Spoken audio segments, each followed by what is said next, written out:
Ito guys, ito yung pagkain natin ngayon, no? After 48 hours fasting. So ito, kakain na tayo uli.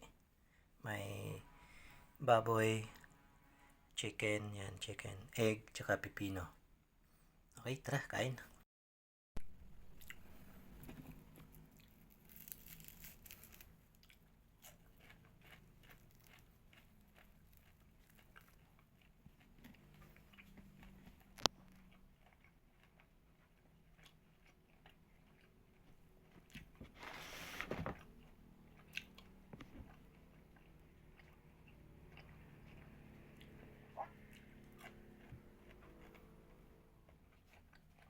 Alam nyo guys, simula nung naglo-low carb ako,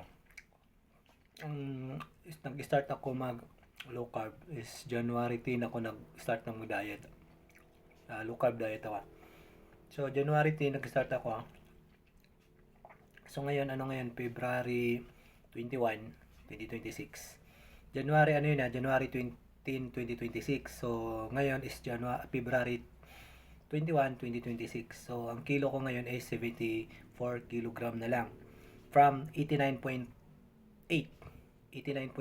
kilos ako before. So ngayon, 74 kilos na lang ako ngayon.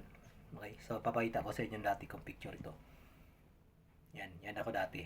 Yan kalaki, no? So, tara, tuloy natin yung pagkain natin ng ano. So ito yung mga kinakain ko. Simula ng diet ako. Karne ng baboy, manok, itlog. So wag niyong walain yung itlog once na mag low carb kayo. Then gulay, pipino, pichay, then mga green leaves, no?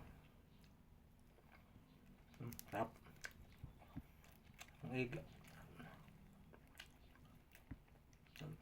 Dugo.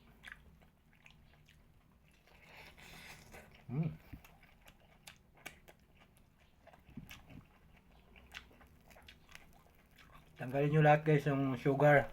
May mga content na matamis sa pagkain, huwag nyo nang kainin yun pag low carb kayo. Halimbawa, yung kape nyo, huwag nyo lagyan ng ano, puro lang. Lahat ng mga may carbohydrates, tanggalin nyo na. Lahat ng matatamis na pagkain, mayroong content na matamis, tanggalin nyo. Mabilis yung pumayat. Guys, maniwala ko sa akin, subukan nyo mag low carb.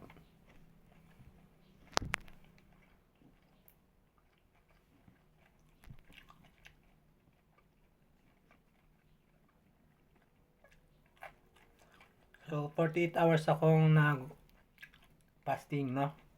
Nung ano, kailan ako kumain ng nakarang araw pa. Kapon hindi rin ako kumain. Nung nakarang araw kumain, unang umaga, ganitong oras din umaga. Then buong maghapon magdamag, so hindi ako kumain. Then kahapon din ganon.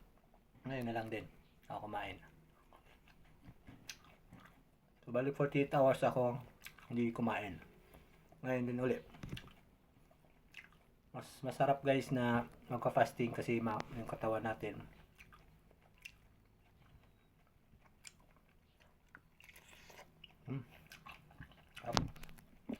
Baboy.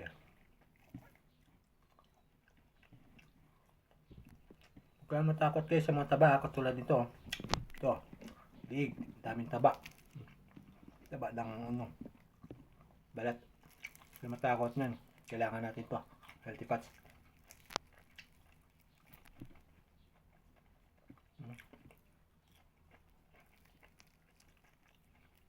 Balat po.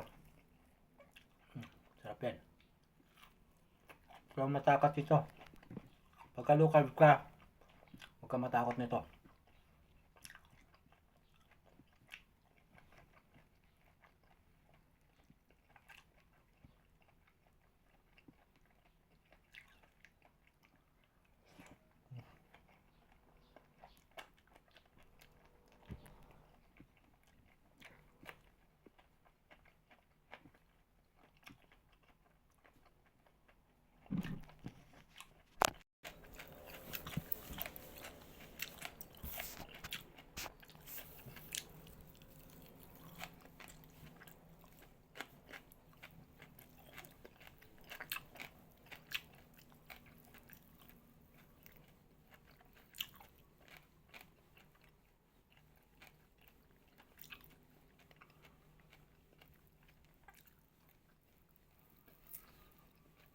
Sarap. Lahat na matataba ba guys, taba ng baka, taba ng baboy, huwag kayo matakot basta low carb kayo. Kasi yun yung pamalit sa carbohydrates na tinanggal natin. Yung sugar. Mare-refresh guys, lalo na kung magpapasting kayo. Nare-refresh yung buong katawan natin. Tubig lang, tubig. Pagka nakaramdam kayo ng gutom, inom lang kayo ng kape. Tubig muna. Then kung di sapat yung tubig, so uminom kayo ng kape. Yung black. Wala asukal ha. Black coffee. Yun. So, masanay na yung katawan mo guys na hindi ka na magki-crave ng mga pagkain. Lalo pagka wala ka ng sugar na kinakain.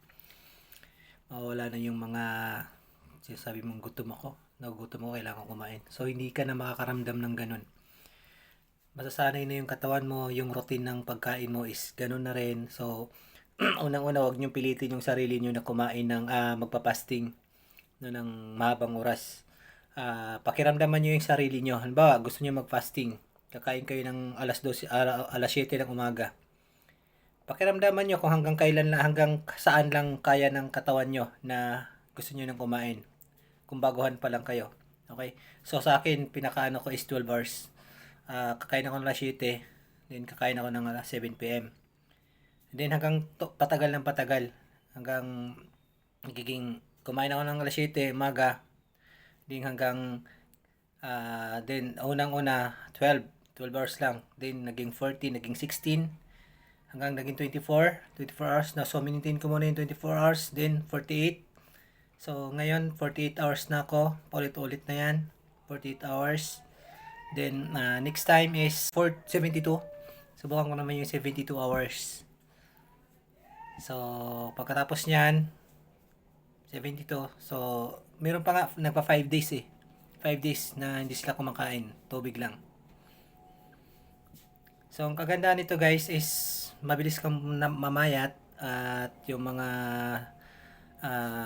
sugar mo mawala, yung mga diabetic mo mawala, then yung mga fatty liver mo so mawala. Subukan yung ganito guys na napakasarap sa pakiramdam, napakagaan pagka maglo-low carb ka, low carb diet.